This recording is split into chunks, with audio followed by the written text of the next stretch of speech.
Ова е прва епизода од Newbiz подкастот. Зошто Newbiz? Затоа што зборуваме за новите технологии и нивниот импакт врз бизнисот.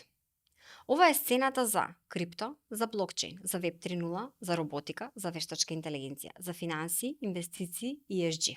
И ова е копродукција на Pari.com.mk и WebMind.mk. Првата епизода е инспирирана од лајвовите на TikTok на кои што се продаваат фейк брендирани производи.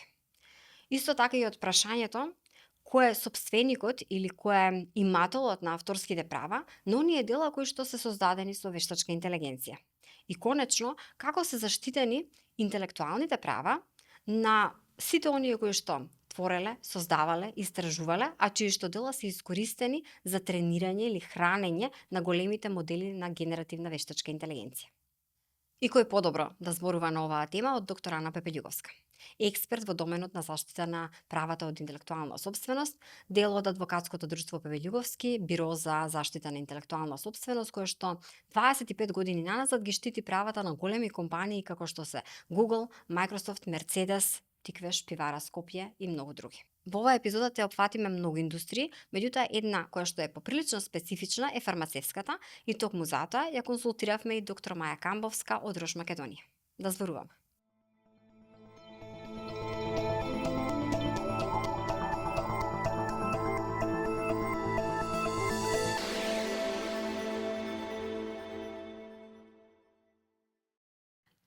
Како што најавив, Ана Пепелјуговска добре дојде во Newbiz, така да го се втосаме подкастот заедно, затоа што често сме си ги правеле овие муавети приватно, сме имале што да си кажеме и редо да го споделиме и со поширока публика. Уште еднаш добре дојде.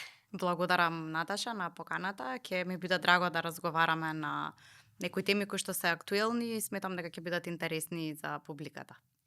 Разговараме за интелектуалната собственост и сега разбирливо е дека треба да се прашаш добро како функционирала традиционално, што сега толку многу зборуваме дека има предизвици во дигиталната ера, има промени во дигиталната ера, се е сменето. Што е тоа што е традиционално и што е тоа што сега е сменето и на што не идуваме? Значи, интелектуалната собственост датира од многу одамна, меѓутоа првите кодификации се некаде при крајот на 19-тиот век. Традиционално е поделена на две големи групи: авторско право и сродни права и права на индустријска собственост, со одредени специфики за секоја група. Значи, оваа поделба до денес постои, иако во поново време се додаваат и некои други права кои што традиционално не биле дел од групата на права на интелектуална собственост, како што е, например, заштитата од нелојалната конкуренција, понатаму традиционалното право на конкуренција и други дисциплини, трговски тајни и така натака, концепти кои што се развиваат како што се развива и времето. Во рамките на интелектуалната собственост секогаш имало меѓународни конвенции, имало национални закони, меѓутоа станува збор за еден систем кој што е прилично хармонизиран и кој што следи одреден тек. Со доаѓањето на интернетот и на дигиталните технологии се јавуваат првите предизвици поголеми, позначени во одновото време за интелектуалната собственост и можам да кажам дека тие предизвици беше потребно некои десетина години да се надминати, да се стават во одредена форма. Очекувам дека и сите нови предизвици кои што се дојдени со развојот на интернетот, како например социјалните мрежи, онлайн платформите, вештачката интелигенција, блокчейнот и така натаму, дека и за овие би требало да очекуваме дека треба да помине извесен временски период за да можеме да кажеме дека еве сега постојат одредени кодификации кои што ова нешто го ставаат во одредена правна рамка. И сега, кога зборуваме за интелектуална собственост, не ни е нас лаиците лесно да разграничиме што е право од индустријска собственост, што е трговска марка, што е заштитено име, што е патент. Ај малку да ги разграничиме овие термини за да знаеме точно во која насока ни оди разговор. Да, точно, и многу пати кај нас и во светот се мешаат поимите. Значи, кажав на почетокот две поголеми групи. Правата од индустријска собственост, вообичаено тука влегуваат трговските марки, патентите, индустријскиот дизајн, географските ознаки, ознаките на потекло. Во одредени држави се штитат и трговски имиња, трговски тајни, ноу-хау и други права. Кај нас се овие кои што на почетокот ги споменав. И другата голема група е авторското право и сродните права, каде што се заштитуваат во основа авторските дела. Нашиот закон содржи одредба во кој што се таксативно наведени авторски дела, меѓутоа тоа не значи дека со развојот на новите технологии не може тука да дојдат и некои други дела кои што не биле претходно предвидени од страна на законодавецот. За разлика од авторското право и сродните права кои што уживаат заштита без да има потреба од нивна регистрација, кај правата од индустријска сопственост не е така, значи вообичаено тие подложат на постапка на регистрација пред националните заводи за заштита на индустријската сопственост. Секоја држава содржи има одредени постапки кои што ги предвидува за тоа како би се добила заштита на било кој од овие права, така и кај нас во Законот за индустријска сопственост е уредена постапката и се предвидени и дефинициите што секој од овие права значи. Накратко, со патент се штити пронајдок, со трговска марка се штити одреден знак, понатаму со индустријски дизајн се штитат одредени форми, а ознаката на потекло и географските ознаки служат за заштита на географски називи. И сега велиш се штитат и одма ми текнува сите можности што ги отвори вештачката интелигенција, сите начини на користење, особено на креативните дела онлайн, начините на кои што уствари се користела туди дела за тренирање на таа вештачка интелигенција, каде тука влегува заштитата? Овие нови технологии се одат во насока на штитење или во насока на прекршување?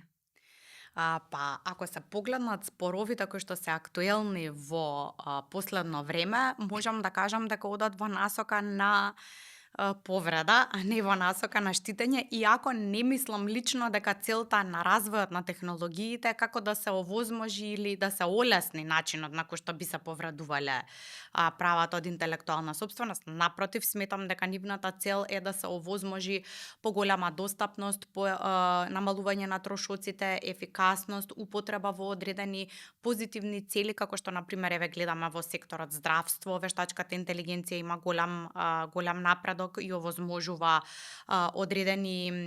детектирање на одредени процеси кои претходно на луѓето не им биле достапни. Интересно е да се напомена дека во светот постојат обиди за регулирање на вештачката интелигенција и тоа обиди кои што се да речам од една во друга крајност. Например во САД тоа е направено на база на така наречени принципи или имаат пристап на саморегулација. Во Кина постои строга регулатива и тоа се подразбира. Каде има најмногу проблем, таму најбрзо се почнува да се размислува за Да, регулатива. нормално. А од друга страна, Европската Унија од крајот на 2023 и со почетокот на 2024 година го има донесено така наречениот AI Act или актот за вештачка интелигенција, кој што се обидува да направи еден микс од претерана регулација и саморегулација. Интересно е дека начинот на кој што е формирано овој акт многу наликува на GDPR, значи на прописите од областа на заштитата на личните податоци, од причина што предвидува нивоа на ризици и предвидува санкции соодветно на тоа каков вид на повреди би можеле да настанат, ги врзува со обртот на компаниите. Останува допрва да видиме како овој акт ќе се применува во државите членки од Европската Унија, бидејќи како и секој друг акт кој што се носи на ниво на Европска Унија остава простор да државите се го усогласат своето законодавство. Меѓутоа, акцентот кој што е ставен во овој акт е повеќе од аспект на оние социјални и економски проблеми и општествени феномени кои што можат да бидат загрозени од страна на вештачката интелигенција. Во овој момент не гледам нешто што специфично ја адресира интелектуалната сопственост. Нешто што ми се наметна вака слушајте, што значи саморегулација? Ги остава да си речат, ова не е добро да го правам или има некое друго значење што не ни е баш нас природно да го дознаем? Па да, како што кажа, кај нас тој концепт е сосема неприроден, меѓутоа еве се чини дека и во Европска унија не е нешто што сметаат дека компаниите сами би го направиле. Американскиот систем функционира на такви принципи каде што е оставено на компаниите да се усогласат со нешто што е на база на принцип, не на база на закон, заради тоа што таму важи и така нареченото прецедентно право, па има достапност до низа на случаи каде што е утврдено што е повреда, што не е повреда, до каде се движи саморегулацијата и така натаму. Затоа и системот така направен и функционира на тој начин. Ако има преседан, се повикуваат на преседанот, ова важи истото и за овој случај. Да, и ова е слично на ова јас што го правам, значи може утре да се смета за повреда, треба да се прилагодам кон нешто друго, да се приклонам кон нешто друго. Да се пазам ако не сакам да добијам казна. Да. Нешто што вака од истражување генерално и од дремење на социјални мрежи сум видела дека постојат не само што постојат многу прекршувања, туку постојат и наменски софтвери базирани на вештачка интелигенција кои што ги скенираат мрежите, го скенираат интернет просторот во потрага по повредите, да откријат каде и од кого се прави всушност таквата повреда на интелектуално право. Колку мислиш дека реално функционира, дека се добри како алатки, а второ колку можат да бидат корисни на сопствениците на интелектуални права во тој процес на спроведување на почитувањето на своето право. Точно така, значи ова е нешто што добива сега, што има голема експанзија, значи на така наречените софтвери кои што се користат за детектирање на повредите, тие работат и на принцип на вештачка интелигенција, но многу повеќе на принцип на блокчейн. И од моето искуство се доста ефикасни и точни. До сега сум имала неколку случаи во праксата каде што такви софтвери се употребени да се детектира неовластена употреба на одредени авторски дела од одредени компании со голема степен на точност. Исто така, тоа е многу често во индустријата на заштита на фотографии, особено оние фотографии кои што се познати или нивните фотографии се објавени во многу познати списанија, како на пример National Geographic, Wired, JQ и така натаму. Значи, дури и самите списанија имаат имплементирано вакви механизми за да може да ги ловат оние кои што прават повреди. И функционираат на тој принцип да едноставно го детектираат преку IP адреси, всушност каде се врши повредата. За овој феномен првпат слушнав пред десетина години, кога еден клиент каде што сме правни застапници, ги имаше поканато сите своји правни застапници од североисточна Европа и направи презентација на мапата на светот со различни точки. Вика, дали некој од вас знае што се овие точки? Ние сите така гледаме чудно, па некои точки се појавуваат, па се гасат. И вика, ова е секаде каде што се користи нашиот нелиценциран софтвер. Кажи ми, дали светкаше Македонија многу? Многу светкаше. многу светкаше, ама ме изненади тоа што светка и високо развиени западни држави, така што, значи, не можам да кажам дека... Не е само до синемаштијата. Да. Така? Дефинитивно.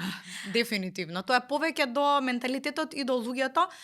Например, во Германија, доколку сакаш да изнаемиш стан, по-тешко е да се приклучиш на интернет отколку било што друго да направиш, од причина што јасно ти е укажано дека доколку симнуваш филмови, музика, гледаш содржини кои што повредуваат авторски права, кога ќе стигне казната за сопственикот, ти ќе имаш обврска да му ја надоместиш и да ја платиш. Тој исто така одреден софтвер кој што прави мониторинг, можеби на некое поедноставно ниво од ова што го кажав претходно, но прави мониторинг и гледа доколку се направи повреда на правата од интелектуална сопственост. Не сме ние за во Германија. Морам да ти кажам дека сум љубопитна за ова, затоа што кога вете оди технологијата толку напред, кога вете имаме такви алатки,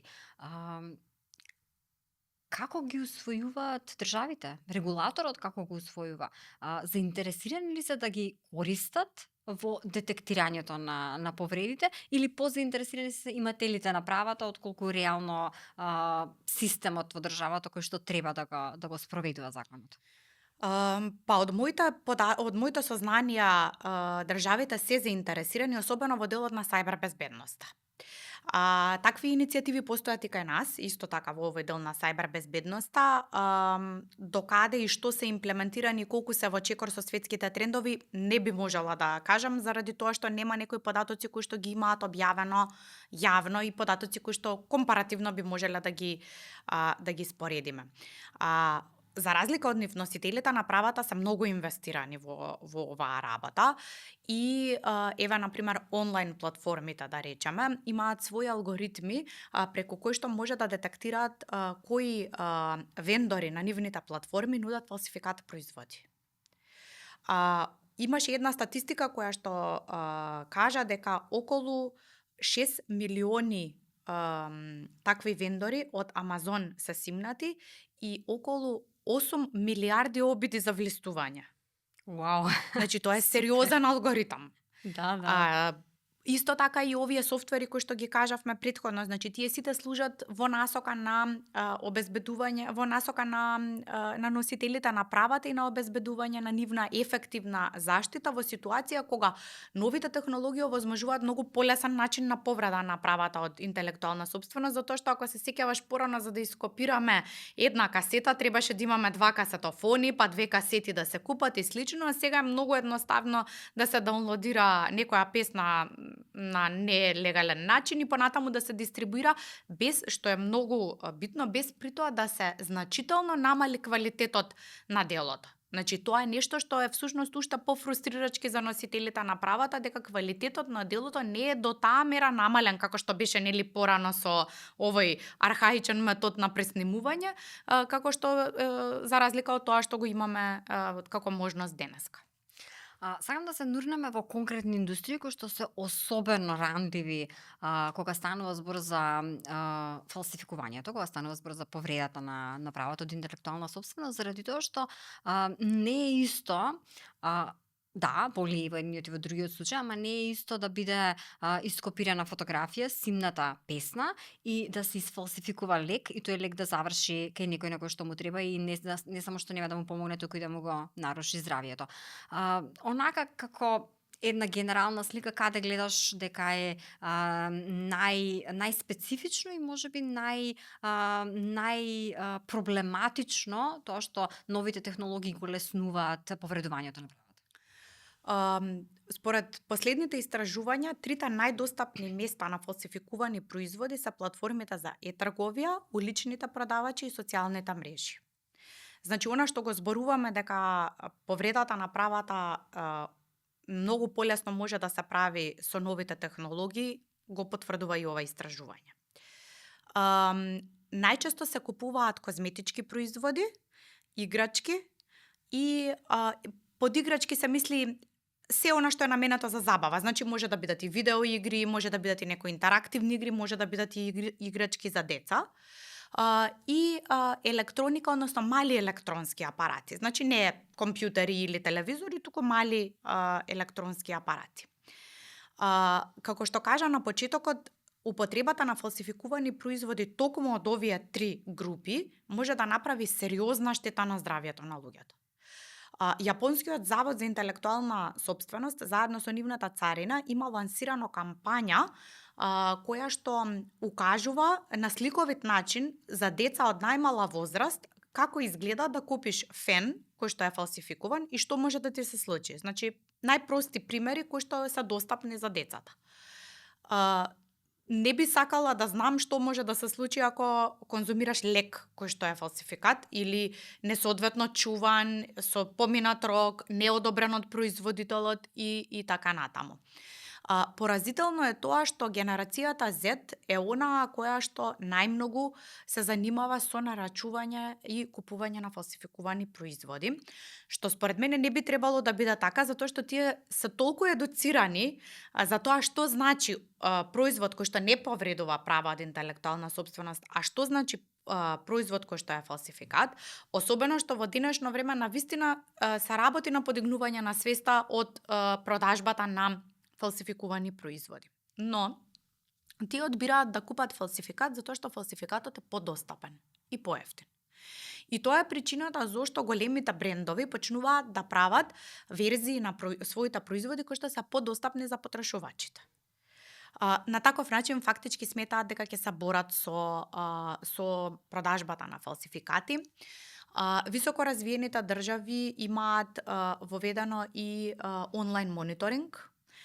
Исто и поголемите платформи како Amazon, eBay имаат мониторинг за да се спречи таа трговија со фалсификувани производи, меѓутоа тоа постоело и ќе постои и понатаму. Наше е да го намалиме, да го минимизираме и да ја подигнеме свеста за тоа што е предмет на финансирање со парите кои што ги даваме за купување на фалсификат производи. Јас мислам дека е општо познато дека продажбата на фалсификувани производи придонесува за финансирање на нелегална трговија со дрога, оружје, луѓе, многу повеќе отколку што тие имаат приходи од самата оваа трговија. Но сепак постојат луѓе кои што не се свесни за тој феномен и одбираат да го игнорираат. Да ти кажам, повеќе мислев дека, барем мој впечаток, дека Gen Z се насочени кон тоа можеби да купат брендиран производ, конкретен физички, меѓутоа секогаш да платат за сабскрипција, за некаква претплата за услуга, дали за Spotify, дали за Netflix, за што год да ја платат сабскрипцијата, меѓутоа ако станува збор за ташна, облека, накид, тогаш да биде окей, ако е фейк. Не знам дали е мој само впечаток, ама некако очигледно така ги... еве една статистика која што ја имам, а е работена во рамките на меѓународната организација за трговски марки, вели дека 38% од испитаниците од генерацијата Z сметаат дека треба да биде забрането купувањето на фалсификат производи, 25% сметаат дека треба да биде дозволено. Значи, тоа воопшто не е мала бројка. И оваа констатација која што ти ја кажа, со поголемо задоволство ќе заштедат со цел да ги потрошат своите средства на поевтин производ, иако тој може да биде фалсификат, а при тоа знаат дека е фалсификат и знаат која е разликата меѓу имање право од интелектуална собственост, негова повреда и класично собственичко право. Значи, ова е разлика која што луѓе кои што се многу повозрасни од генерацијата Z тешко ја прават, но ета тие така одбираат да функционираат. Интересно. Пак те се вратам на оно што сакав да го, кога ја правиме таа дистинкција на индустриите, нешто што особено е загрижувачки кога станува збор за лекови. И мислам дека тоа е една индустрија која што може да има многу бенефит од блокчейнот. На оваа тема се зборевме и со Маја од Рош и би сакала сега да го погледнеме незиниот став по однос на тоа како новите технологии и блокчейнот придонесат за сузбивање на фалсификуваните лекови во нивната индустрија. Заштитата на правата од интелектуална собственост е суштинска за медицинските иновации и е потребна за да се одговори на здравствените предизвици со кои се соочуваме денес. Силните системи за заштита на интелектуална собственост го поддржуваат развојот на нова диагностика и нови лекови за рак, за мултипла склероза, но и за многу други болести, но исто така го стимулираат економскиот раст и иновациите во општеството. Дигиталните технологии се тесно поврзани со иновациите. Накратко, новите технологии овозможуваат нови иновации, а правата од интелектуална собственост ги штитат тие иновации како нови пронајдоци. Генеративната вештачка интелигенција е многу актуелна тема, која се развива со голема брзина, и во Рош се користи на повеќе начини. Сакам да дадам неколку примери за незина примена. Еден пример е во откривање и развој на нови лекови преку анализа на огромни количини научна литература, податоци од клинички испитувања и молекуларни бази на податоци. Например, научниците на Рош користат вештачка интелигенција за да откријат нови антибиотици, така што ја испитуваат хемиската структура на милиарди потенцијални антибиотици за да утврдат кои од нив имаат потенцијал. Исто така, како една од многуте соработки со други партнери на ова поле, компанијата соработува со Nvidia за оптимизација на нашите собствени развиени модели со цел да се скрати временски процесот на откривање и развој на лекови. Другата примена е во дизајн на клинички испитувања и регрутирање на пациенти преку анализа на електронски здравствени досиеа и други податоци за пациентите, преку идентификување на соодветни кандидати и предвидување на исходите од испитувањето, со што се подобрува ефикасноста и стапката на успех на клиничкото испитување. И уште еден пример за примена е, да речеме, во анализата на податоци од реалниот свет, односно real world data. Вештачката интелигенција ги анализира податоците од различни извори, вклучително и електронски здравствени досиеа и уреди кои пациентите ги носат, како што се паметни часовници или пак апликации на нивните мобилни телефони, за да се извлечат податоци кои што потоа се користат во клиничката пракса од страна на лекарите и во развојот на нови производи. Рош има усвоено еден документ кој што се вика рамка за етички принципи за вештачка интелигенција, односно AI Ethics Principles Framework, и во овој документ е всушност опишан нашиот пристап кон ова прашање и тој содржи 11 клучни принципи. Земајќи ја етичката употреба како еден клучен принцип, вештачката интелигенција треба да се користи за подобрено здравје и благосостојба, или пак за подобрено разбирање на болестите, или пак за оптимизирање на здравствената заштита. Например, Рош помага да се развие медицински софтвер користејќи вештачка интелигенција со цел брзо и прецизно да се идентификуваат луѓето со зголемен ризик од развој на рак на белите дробови. Приватноста е друг од клучен принцип, еден од тие 11 принципи. Во Рош, покрај тоа што се обезбедува законитост, секогаш кога лични податоци се користат за создавање системи со вештачка интелигенција, ја штитиме приватноста преку употреба на техники за анонимизација, псевдонимизација и шифрирање, како и синтетички збирки на податоци. Ова го намалува ризикот од лична идентификација кога се создаваат модели со вештачка интелигенција. Да, и во Маја има многу муабет на темава, често знаеме ова да си го искоментираме колку малку во јавноста се зборува, а ова се работи кои што реално влијаат и врз економскиот развој, и врз развојот на компаниите, и врз мотивираноста за иновации во крајна линија. Кога зборуваме за иновации, нешто што сега ще кажеме најиновативен, што топ контент направил, овој новинар баш ми се допаѓа на начинот на кој што пишува, меѓутоа таквата креативна индустрија всушност е во голема мера на удар.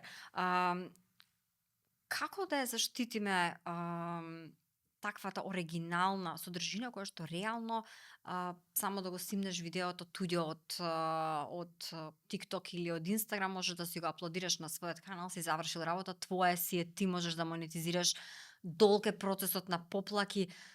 Има ли, гледаш ли некаков начин како тоа може да се среди пак со користење на новите технологии?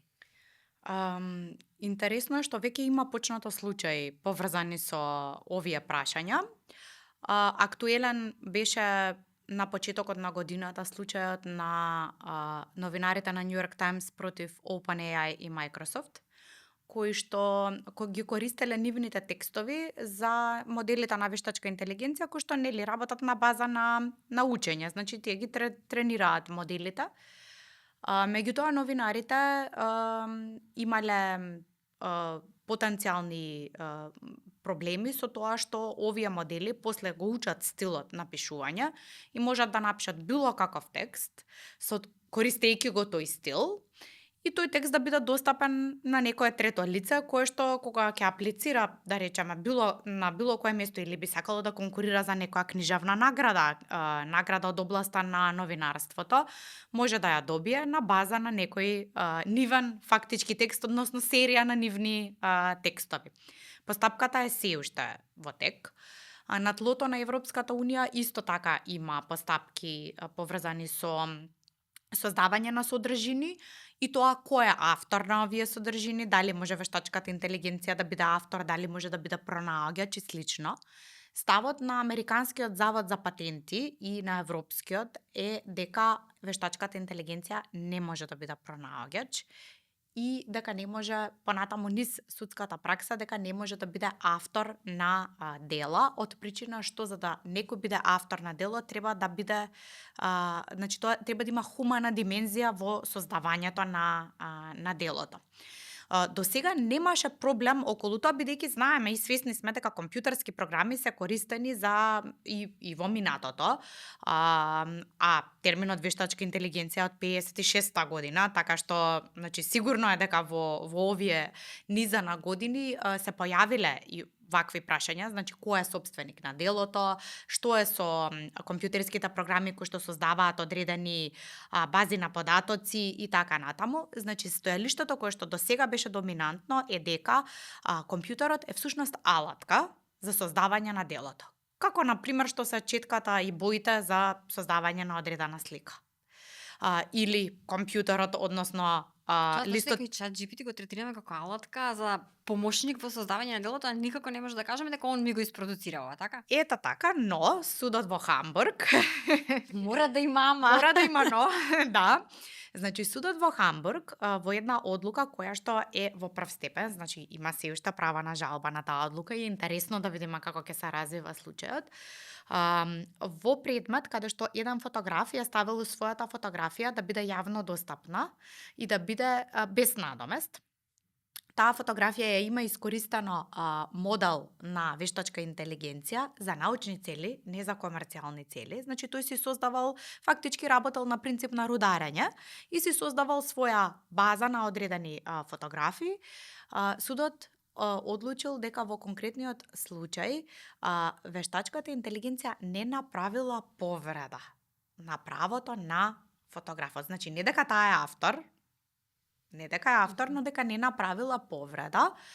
Зашто? Бидејќи доколку фотографот, според законите во Германија, доколку сакал да не го дозволи ваквиот начин на користење на делото, тоа требало да даде за тоа изрична декларација. Така што интересно е да видиме... Не му текнало да даде таква, не ни помислил, сигурно не помислил. Сигурно, но кога ја ставил фотографијата достапна, значи без некаков надомест, било оправдано да се очекува дека некој може да ја земе и да ја искористи. Сега тука судот вели, па што е разликата ако некој ја земе таа фотографија и ја стави во книга, значи повторно не е за комерцијални цели, и во некоја, да речеме, магистарска која што ја пишува, и овде што ја земал моделот на вештачка интелигенција, исто е за некомерцијални цели. Значи, така се оди, на тој начин се прават паралелите. Според мене, одговорот во овие прашања ќе треба да го бараме во традиционалните принципи кои што веќе постојат за правата од интелектуална собственост и кои што принципи беа применувани и кога започна онлайн медиумите, кога започна онлайн платформите за трговија, социјалните мрежи и така натаму, и даваат одговори на голем дел од овие прашања. Па еве и сега, реков, актот во Европска унија е започнува од оваа година, но пресудите, например, има пресуда од 2021 година на Европскиот суд, каде што Лоботан бил странка и имал предмет против алгоритмите на вештачка интелигенција кои што ги користат онлайн платформите за да сугерираат повеќе и повеќе Лоботан чевли, кои што всушност се фалсификати. Заради тоа што Лоботан никогаш не нудел чевли преку други платформи, туку само преку собствените синџири на продавници и преку многу ограничени можности за онлайн трговија со неговите чевли. Овој случај, например, од 2021 година. Така што мислам дека полека ќе треба да ги прилагодуваме класичните правни дисциплини капацитетни да одговараат на прашањата или проблемите и предизвиците кои што ги создава вештачката интелигенција. Не знам кај има поише предизвици. Дали е во моднава индустрија, дали е во контент индустријава, во платформиве за креирање на содржини. И таму те станува се поинтересно да се следи на кај оди работава. Да се вратиме локално, да се вратиме во Македонија.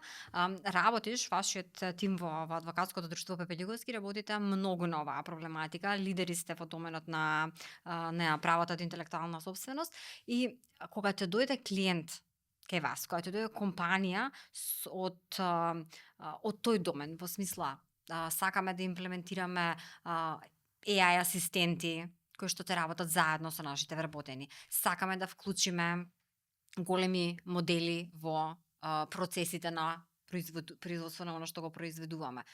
Како ги советувате? Како да го навигира таа сива зона, затоа што не е се црно и бело, не може точно да им кажете ова топ ти е, терај. Мора нешто да ги советувате за да знаете дека се заштитени и дека не повредуваат туѓи права. Да, значи првото нешто кое што го кажуваме е токму тоа, дека голем дел од тие работи кои што сакаат да ги направат во моментот се регулирани на одреден начин, не се регулирани или на нив можеме да ги примениме класичните правни принципи и да видиме како тоа понатаму ќе се развива, што би значило дека ќе мора да ги прилагодиме и процесите кои што тие ги имаат.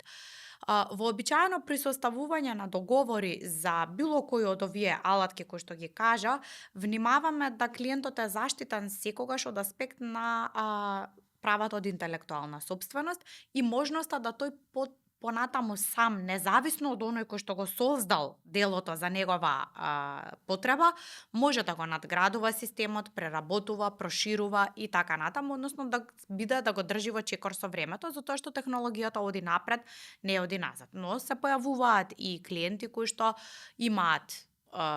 имале или имаат потпишано договори кои што немаат вакви одредби, каде што се целосно изложени, не се заштитени и слично. Во последно време, она што ме радува е дека доаѓаат клиенти кои што велат јас имам договор, правен е по европски стандарди, гледам дека на него е применливо, пример, правото на Холандија, на Германија и така натаму, но сакам да знам што ова значи кај нас. И до каде сум јас изложен, што мене ме заштитува овде. Тоа значи дека сме постигнале одреден напредок на нивото на подигнување на свеста и кај националните компании во поглед на заштитата на правата од интелектуална собственост. Но пак ќе кажам, нашата држава има потреба да усвои еден сеопфатен систем кој што ќе однесе заштитата на правата на интелектуална собственост еден чекор понапред. Ние сме биле лидери во регионот во оваа област. За жал сега тоа не е така. Зошто е ова ставено во втор план или не е веќе во фокусот? Навистина е нејасно кога е нешто за кое што секаде во светот се зборува и тоа се зборува активно. Еве на пример неодамна читав дека британската администрација прави ретроспектива на претходната година, која што ја објавува на крајот на секоја година и вели дека дека заштитата на личните податоци, вештачката интелигенција, опасноста од зголемена повреда на правата од интелектуална собственост, особено на авторското право, се фактори кои што сметаат дека се ризик фактори за британската економија и на кои што треба да се работи во 2025 година. Ако британците кои што се многу понапред од нас имаат потреба да го детектираат ова и да речат ние треба да работиме како овие проблеми да ги надминеме, јас сметам дека ние требало до сега да бидеме уште понапред. Ние се уште немаме национална стратегија за интелектуална собственост која што е изработена од пред добри неколку години, не е усвоена, не знаеме зошто. Ние секоја година добиваме извештаи и од State Department-от и од Европската комисија за напредокот во оваа сфера. Секоја година сме некаде тука, меѓутоа никако да отидеме напред. Зошто некој не гледа потреба да се отиде напред? Времето оди напред, не оди назад. Така што сметам дека треба да размислуваме и во таа насока. А за разлика од оваа, да речам, индиферентност на државата кон политиката за заштита на правата од интелектуална сопственост во рамките на стопанските комори и издруженија, како што е, например, Американската стопанска комора, Германската стопанска комора, овие прашања се ставени на вистина во фокусот. Да, знам дека си председател на таскфорсот на Амчам за IPR и знам дека сериозно работите, ако ништо друго, барем на отворање на разговорите на оваа тема, да се зборува, да биде присутна во јавност, да се потенцира колку е значено за економијата, за општеството, за развојот, па во крајна линија и за креативноста. Точно. Има уште што многу да си муабетиме на темава, меѓутоа јас тука те завршам. Мислам дека имавме интересен разговор кој што треба да отвори многу потенцијални прашања и да ни отвори љубопитноста кон тоа што значи за новите што значи за интелектуалната сопственост и нејзината заштита тоа што новите технологии доаѓаат во таков силен бран. Благодарам, Наташа. Јас навистина уживав во разговорот и се надевам дека ќе имаме одредени придвижувања напред во 2025-та, па ќе можеме да направиме една паралела со ова што сме го зборувале сега и со тоа што следи во наредната година. Ај, нека не изненади 25-та.